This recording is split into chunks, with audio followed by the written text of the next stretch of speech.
সম্মানিত দর্শক মন্ডলী, আসসালামু আলাইকুম রাহমাতুল্লাহ।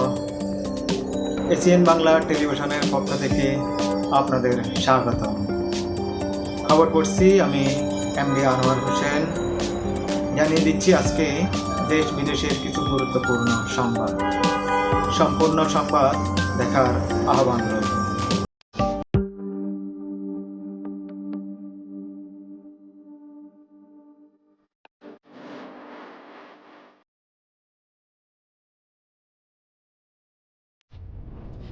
জয় বাংলা জাতীয় স্লোগান ঘোষণার রায় স্থগিত, আপিলের অনুমতি পেল রাষ্ট্রপক্ষ। জয় বাংলা হবে বাংলাদেশের জাতীয় স্লোগান, এমন ঘোষণা সংক্রান্ত হাইকোর্টের রায় স্থগিত করেছেন আপিল বিভাগ। হাইকোর্টের রায়ের বিরুদ্ধে রাষ্ট্রপক্ষের করা লিভ টু আপিল মঞ্জুর করে আজ মঙ্গলবার এই আদেশ দেওয়া হয়। প্রধান বিচারপতি সৈয়দ রেফাত আহমেদ নেতৃত্বাধীন 4 সদস্যের আপিল বিভাগ এই আদেশ দেন। জয় বাংলাকে জাতীয় স্লোগান হিসাবে ঘোষণা চেয়ে করা এক রিটের চূড়ান্ত শুনানি শেষে 2020 সালে 10 মার্চ হাইকোর্টে এই রায় প্রদান করেন। রায়ে জয় বাংলা বাংলাদেশের জাতীয় স্লোগান হবে এবং জাতীয় দিবস, সরকারি অনুষ্ঠান ও শিক্ষা প্রতিষ্ঠানের স্লোগানটি উচ্চারণের জন্য পদক্ষেপ নিতেও বলা হয়। 2017 সালে এই রিট করেন সুপ্রিম কোর্টের এক আইনজীবী। হাইকোর্টে এই রায়ের বিরুদ্ধে মন্ত্রী পরিষদ সচিব সহ অন্যরা চলতি বছর লিভ টু আপিল বিভাগ লিভ টু আপিলটি অনুমতি চেয়ে আবেদন করেন। শুনানি নিয়ে বিলম্ব মার্জনা করে লিভ টু আপিল মঞ্জুর করে আদেশ দেন আদালত। আদালতে রাষ্ট্রপক্ষের শুনানি করেন অতিরিক্ত অ্যাটর্নি জেনারেল অনিক আর হক। মন্ডলী, জানিয়ে দিচ্ছি আরও একটি খবর। লজ্জাজনক পতনের পর পলাতক অবস্থায়ও তারা খাসলত বদলাতে পারেনি আমির জামাত ডক্টর শফিকুর রহমান। তিনি বলেন, বিগত 15.5 বছর আওয়ামী লীগ রক্ত নিয়ে খেলছে বলে মন্তব্য করছেন জামাত ইসলামের আমির ডাক্তার শফিকুর রহমান। তিনি বলেন, জুলাই আগস্টে ছাত্র জনতার ঐক্যবদ্ধ আন্দোলনে অপশক্তির লজ্জাজনক পতন হয়েছে, কিন্তু লজ্জাজনক পতনের পরও পলাতক অবস্থায়ও তারা খাসলত বদলাতে পারেনি। রাজধানীর একটি মিলনায়তনে কাপ্রুল দক্ষিণ থানা জামাতের আয়োজিত এক সুধী সমাবেশে প্রধান অতিথির বক্তব্যে তিনি এই কথা বলেন। জামাত ইসলামের আমির বলেন, ছাত্রলীগের সোনার ছেলেরা পলাতক অবস্থায়ও ভারতে ধর্ষণের অভিযোগে গ্রেপ্তার হয়েছে, আর এরাই নিকট অতীত একটি পাবলিক বিশ্ববিদ্যালয়ে ধর্ষণের সেঞ্চুরি উদযাপন করেছিলেন। তিনি বলেন, মূলত এদের হাত থেকে কোনো শ্রেণী ও পেশার মানুষই রেহাই পায়নি।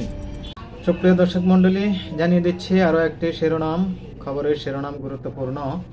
নড়াইলে মাশরাফি বিন মুর্তজা সহ মোট 645 জনের বিরুদ্ধে মামলা, মারধর ও ভাঙচুরের মামলা।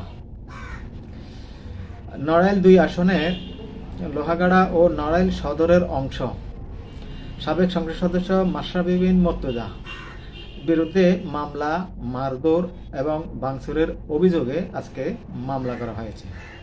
মামলায় তাকে প্রধান আসামি করা হয়েছে এবং মাশরাফি সহ মামলায় 295 জনের নাম উল্লেখ করে এবং 300 থেকে 350 জনকে অজ্ঞাতনামা আসামি করা হয়েছে। বৈষম্য বিরোধী ছাত্র আন্দোলন নড়াইল জেলা শাখার মুখ্য সংগঠক কাজী ইয়াজুর রহমান বাদী হয়ে গতকাল সোমবার রাতে লোহাগাড়া থানায় এই মামলাটি করেছেন।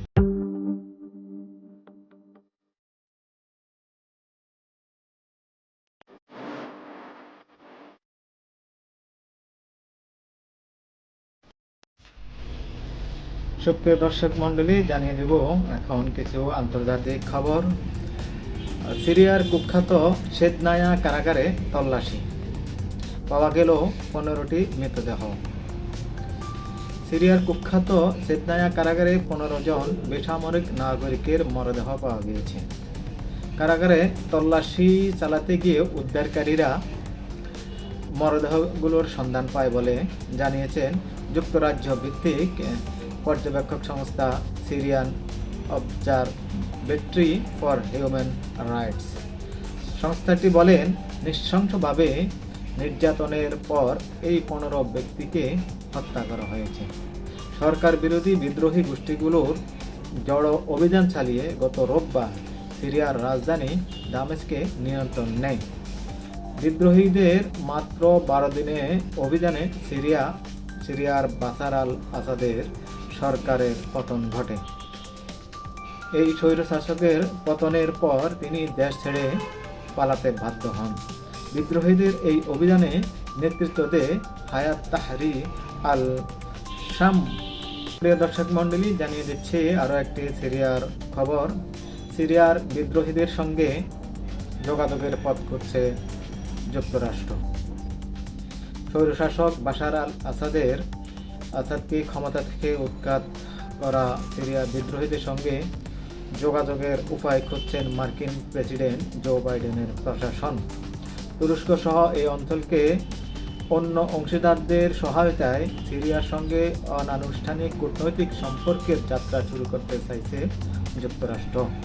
যুক্তরাষ্ট্রের পররাষ্ট্র দপ্তরে এক সংবাদ সম্মেলনে দপ্তরের মুখপাত্র ম্যাথু মিলার বলেন, ওয়াশিংটনের হাতে বিভিন্ন দলের সঙ্গে যোগাযোগ অনেক উপায় আছে।